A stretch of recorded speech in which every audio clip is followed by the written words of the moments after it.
This video was filmed to fulfill project requirements for our business law course at the University of Rio Grande. This is a work of fiction. Names, characters, business places, events and incidents are either the product of the creator's imagination or used in a fictional manner. Any resemblance to actual persons, living, dead or alive, or actual events is purely coincidental. Thank you. I'm here to talk about illegal workers in the United States and across the world.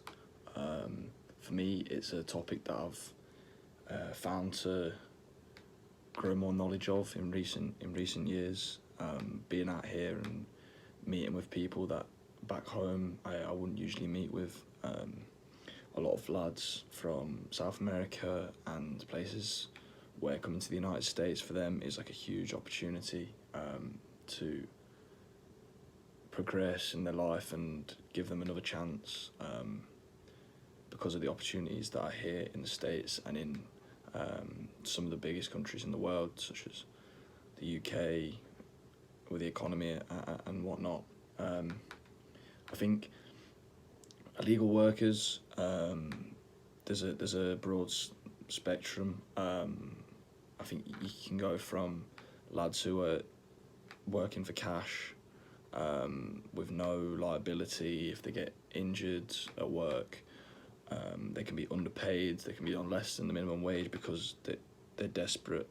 A lot of these people, and people that are looking to like employ them are usually off the books, and it's very dodgy business, which is why they feel like they don't have to pay them a living wage, because they know the situation that these people are in. You can get, say, cash for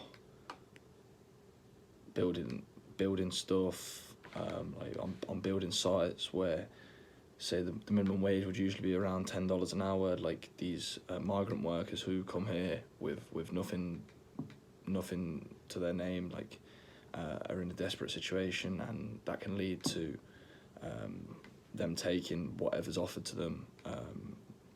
Poor accommodation.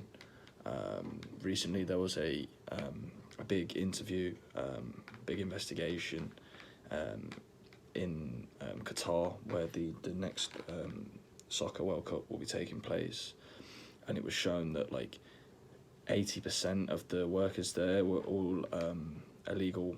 It was all illegal. They were in like poor conditions, no liability, and 2,000 people, migrant workers, are said to have died in the building of that project, which is still not finished.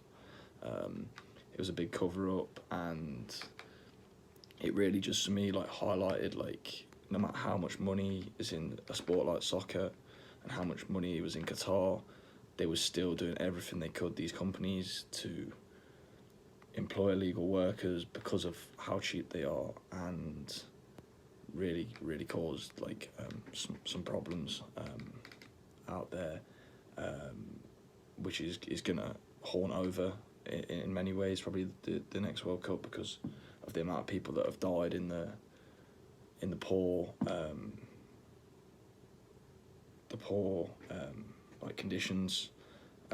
So yeah, I think to bring attention to this topic, I think there needs to be a lot more policing around it. There needs to be ways to make sure that migrant workers are not being exploited, and because they just want the opportunities that everyone else does. Thank you.